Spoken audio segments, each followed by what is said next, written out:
Eh, esas son las partes y teníamos que trabajar con esa parte en el cuaderno para hoy continuar. Okay. ¿Quién más? También usted nos invitaba a ver lo que era el índice automatizado, que esta es una herramienta que nos ayuda a organizar rápidamente los temas. O sea, pero tienen que estar titularizados correctamente para que el índice pueda funcionar. Okay, muy bien. Bueno, entonces diríamos que hemos visto tres grandes partes del proceso de elaboración de la tesis. Un primer paso que le llamamos los preliminares, ¿verdad? Un segundo paso que era la introducción, que corresponde a la validez de criterio.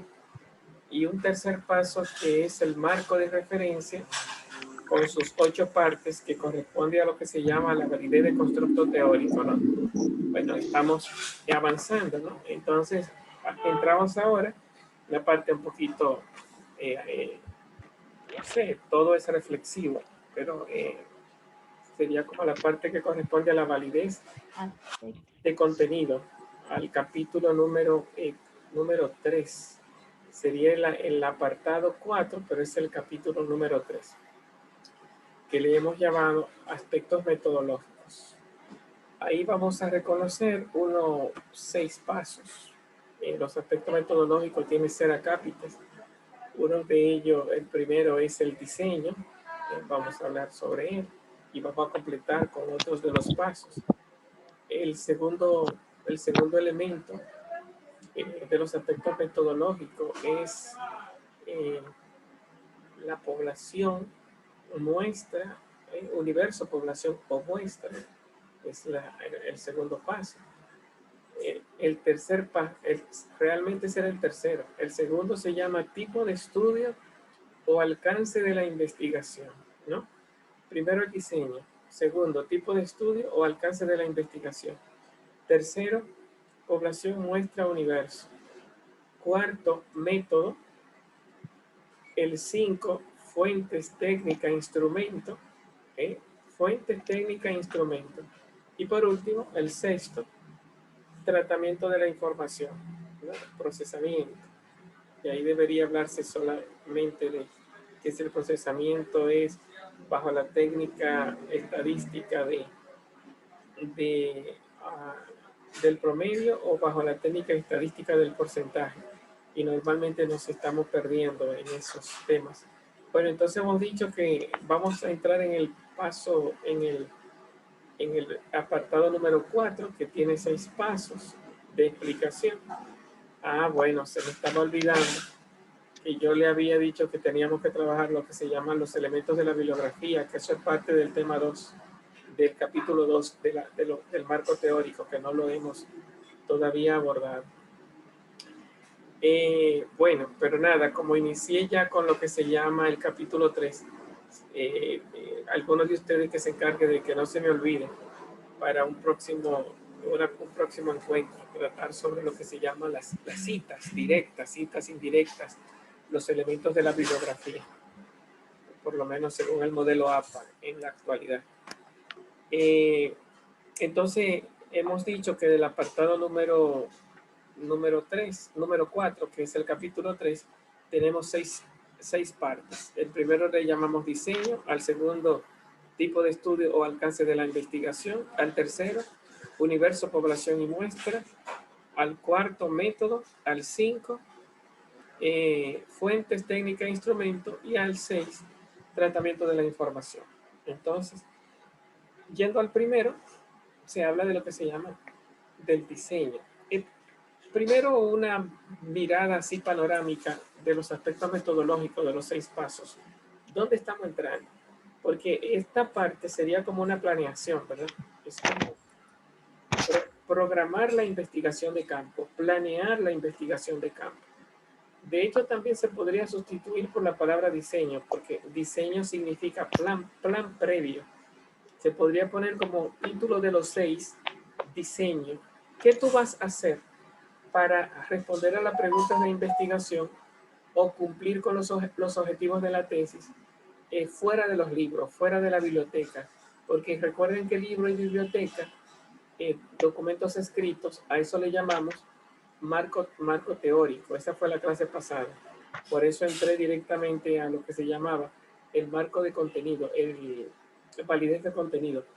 Esta parte que estamos viendo, el capítulo 3, es como preparar el ir al lugar de los hechos, ir al campo de trabajo, ir a una empresa, ir a un instituto, ir a un centro educativo, ir a un barrio, ir a un sector, ir a hablar con la gente, hacer entrevistas, encuestas, observaciones, tirar fotos, hacer experimentos en laboratorio. Estamos fuera de los libros. Estamos haciendo tesis, yendo o a los hechos o a lo que saben de los hechos. Entonces hay dos grandes, si hablamos de fuentes, ¿verdad? Aunque fuentes solamente son los que tienen información, como una fuente de agua es la que tiene agua, fuente de información es la que tiene información.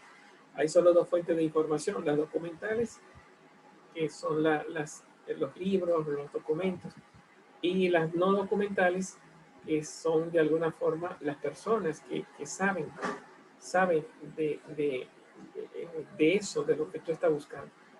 Pero hay otro tipo de fuentes que se le llaman impropias, que no son fuentes propias, propiamente hablando, sino que son una especie de no fuentes, pero como a todo el mundo le llama fuente allí donde tú buscas información, ¿cuáles son las fuentes? Entonces, si tú encuentras un esqueleto, esas son tus fuentes paleolíticas.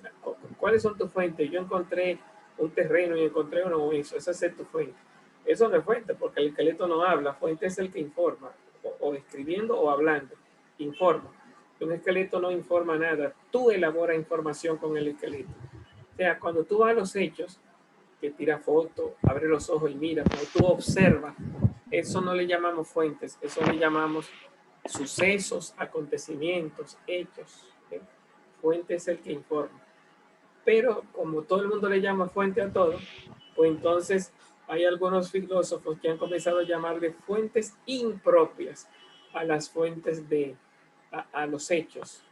Si tú crees que todo es fuente, pues los hechos son fuentes impropias.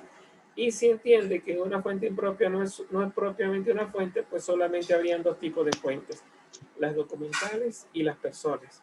Las personas que saben de los sucesos y las personas que escriben de los sucesos. Ya que entramos en las fuentes, hay dos tipos de fuentes: la que vivieron el hecho y la que no lo vivieron. Por ejemplo, si tú me preguntas a mí, profe, ¿qué usted desayunó esta mañana? Bueno, yo te puedo decir eso. Yo soy, como tú no viste, necesita una fuente.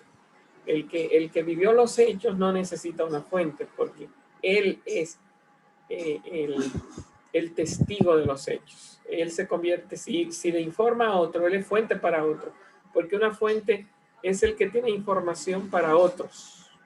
Entonces, cuando yo veo un libro, el libro es una fuente para mí porque tiene información.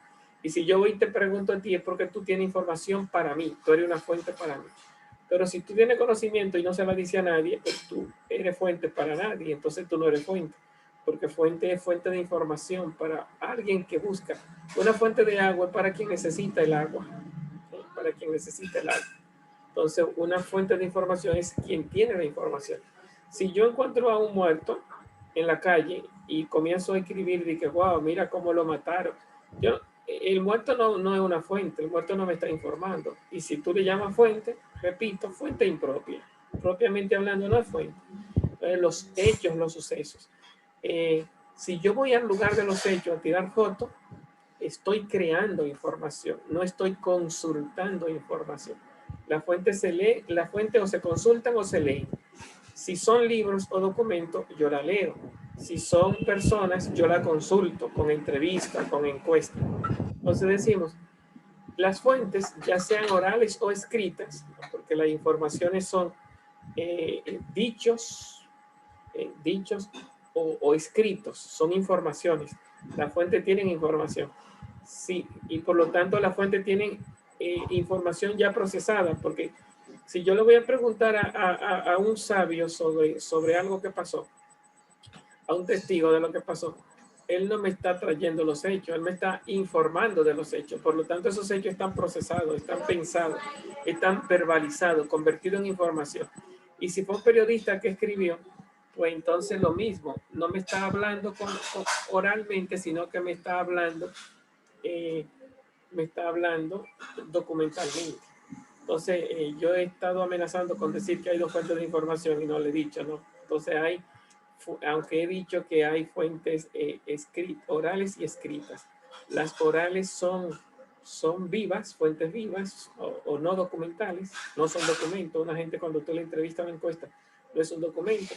Y las escritas, que son los libros, los documentos, los periódicos, revistas, libros, informes, eso que está escrito en internet, se le llaman fuentes documentales porque hay que leer. Eso también se le llaman bibliográficas. Bueno, eso se complica, porque no todos los documentos bibliográficos, hay documentos audiovisuales, ¿no? Y grabaciones, fotos, que eso también se le llaman documentos, fuentes documentales. ¿Por qué? Porque no son gente, no son fuentes vivas, son documentos. Tú estás viendo una foto, una grabación, viendo un video, un audio, un video, esas fuentes documentales no bibliográficas, ¿no? Las bibliográficas son las que se leen, la lectura, y las fuentes documentales no bibliográficas son aquellas que se oyen o se ven. Fotos, son documentos, fotos, audio, grabaciones, videos, bueno, entonces audiovisuales. Entonces decimos que fuente es quien tiene la información. Claro, no todo lo que yo veo es fuente, porque si yo veo a Batman o a Superman, estamos hablando de fuentes de conocimiento. Una información es quien tiene conocimiento, y para eso tienen que ser confiables, tienen que ser auténticas. Fuentes auténticas es aquella que es fuente de verdad, que tiene conocimiento. Entonces, hemos hablado como de muchos tipos de fuentes, ¿cómo se le llaman? Vivas, que son las personas, que también son fuentes no documentales, fuentes documentales, no le llamamos fuentes muertas, sino fuentes documentales, son los escritos. Hemos hablado de los hechos como fuentes impropias, que no son propiamente hablando, no son fuentes. Entonces, hemos hablado de que fuente es el que tiene la información, ¿no? Ahora, no es lo mismo fuentes primarias que secundarias, ¿no? Esa es otra valoración de las fuentes. Queríamos hablar del diseño y queríamos hablar, pero al final entramos al tema número 5, que era fuentes, técnicas e instrumentos. Bueno, no importa. De todas formas, el diseño también se explica con las fuentes. Entonces, cuando hablamos de las fuentes primarias y secundarias, ahí eso también hay que entenderlo. ¿Qué significa primaria? Primaria es el que vive, el que vivió, el que estuvo ahí, el que es testigo. A un primario no le han contado. A quien le cuentan es al secundario. Fuente secundaria es el que no ha vivido, el que no vio, el que no es testigo, el que no vivió, sino el que le contaron. Él sabe de eso, por eso es fuente, porque sabe de eso. Pero no es primaria porque no estuvo ahí viendo lo que estaba pasando, sino que se valió de otra fuente. El que no se vale de otra fuente, ese es fuente primera. El que se vale de otra fuente, ese es fuente segunda. También se habla de fuente terciaria. En la fuente terciaria es donde te dice dónde están las fuentes, te manda para la fuente. Esos son como cuando hay análisis, que se llama, ahí por ejemplo, las bibliografías son fuentes terciarias, porque te dicen dónde hay información. Los ficheros son fuentes terciarias.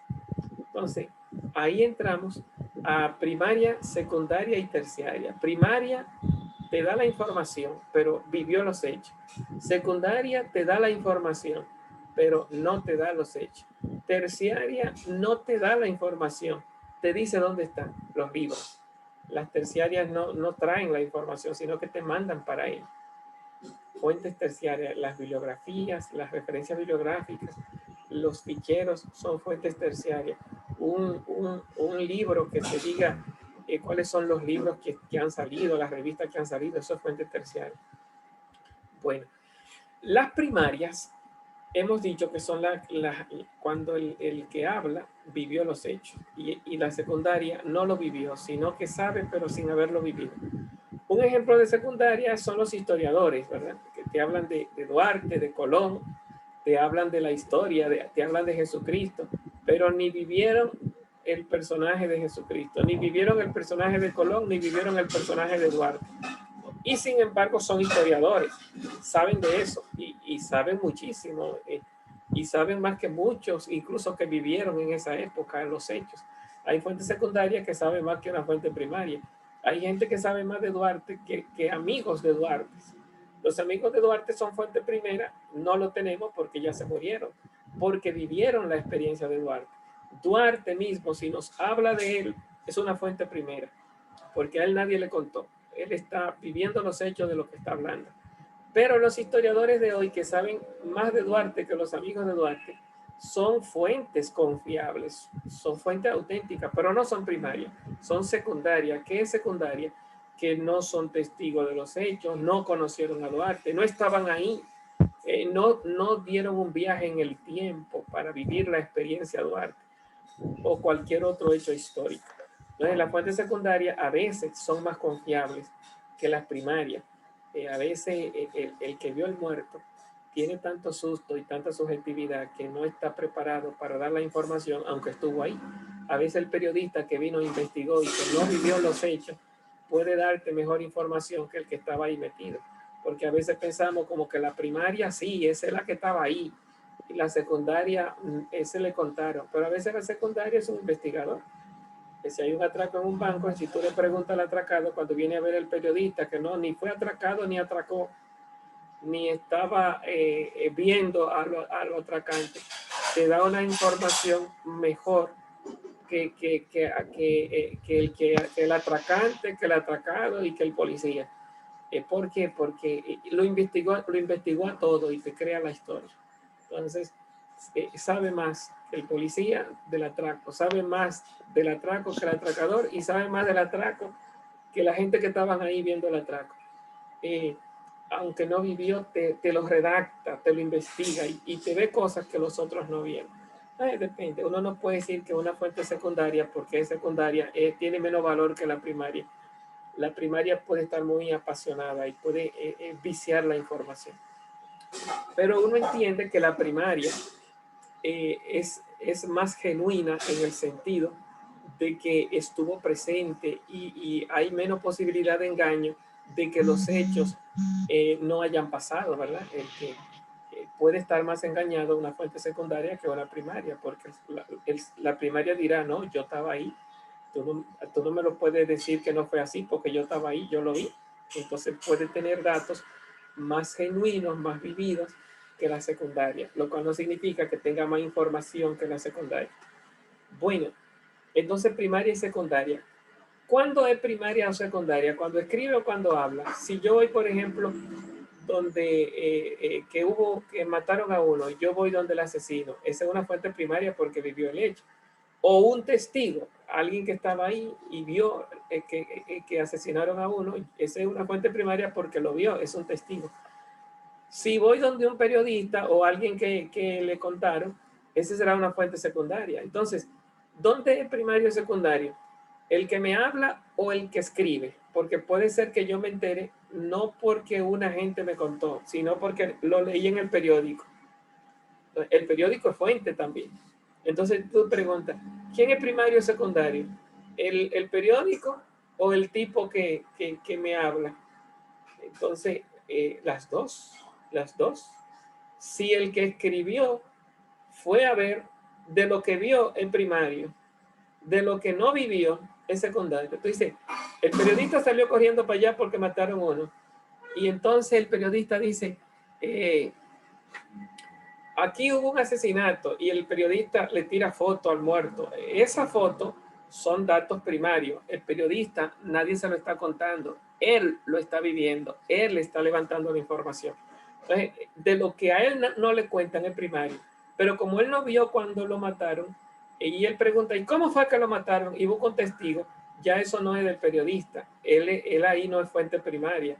Él es fuente secundaria porque está contando lo que le cuentan, como el historiador que cuenta lo que le cuentan. Entonces, primario es de lo que él vivió, secundario es de lo que le contaron. Ahora, si yo lo estoy leyendo y el periodista me dice de lo que él vivió y de lo que le contaron, eso que yo estoy leyendo, eso se llaman fuentes documentales, ¿verdad? Y las fuentes escritas, la escrita, porque yo no estoy hablando con el periodista. Una cosa es que yo hable con el periodista y otra cosa es que yo lea el periódico. Si yo leo el periódico es un documento. Si yo hablo con el periodista, él es una fuente primaria de lo que vivió, secundaria de lo que no vivió. Y el periódico, ahí es que quiero llegar. ¿Es primario o secundario? También. Si lo que yo estoy leyendo, el que lo escribió lo vivió, es primario. Y si el que lo escribió no lo vivió, se lo contaron, es secundario. Pero no se dice primario y secundario. Si es escrito, no se dice primario y secundario. Se dice primera mano. Si lo vivió. Y se dice segunda mano. Si se lo contaron.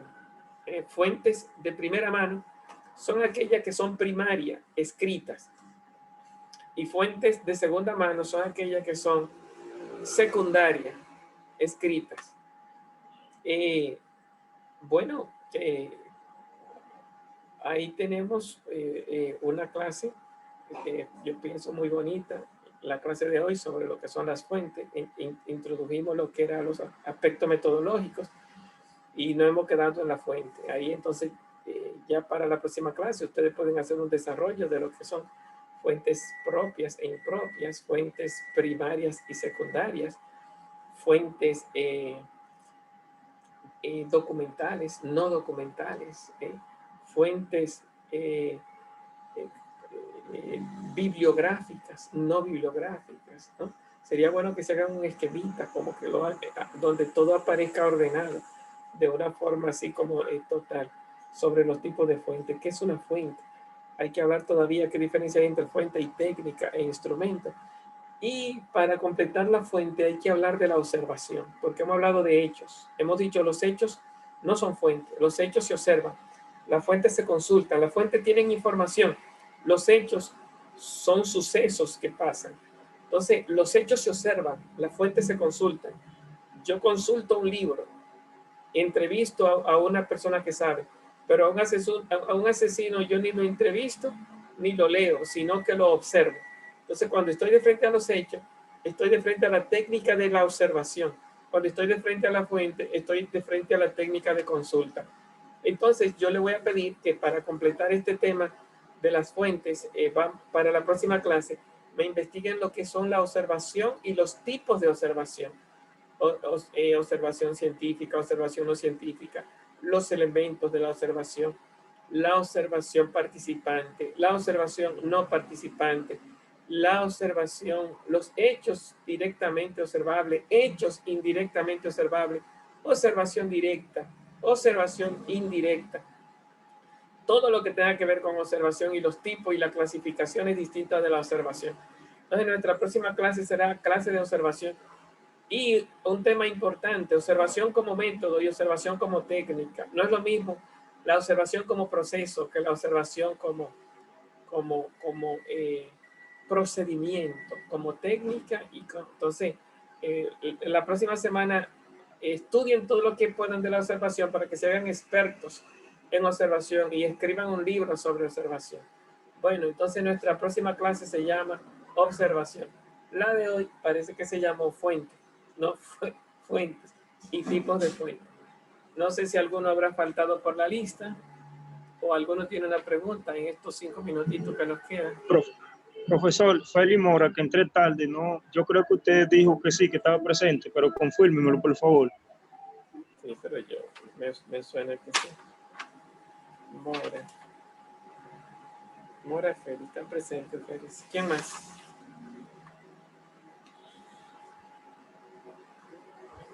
No se oye, Rafael. No se oye nada, Rafael.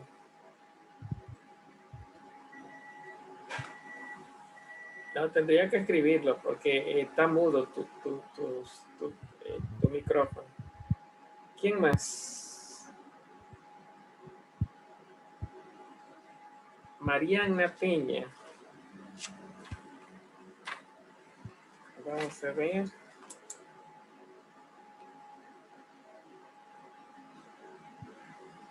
Mariana Peña, presente Mariana. ¿Quién más?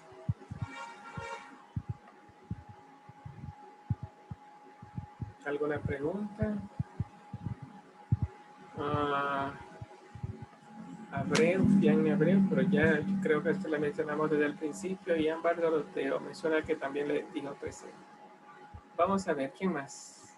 ¿Alguna pregunta antes de cerrar? Bueno, pues nada, entonces. Nos vemos con el tema de la observación la próxima semana, si Dios nos lo permite. Adiós. No se olviden de consultar el video de esta clase. Bye. Bye.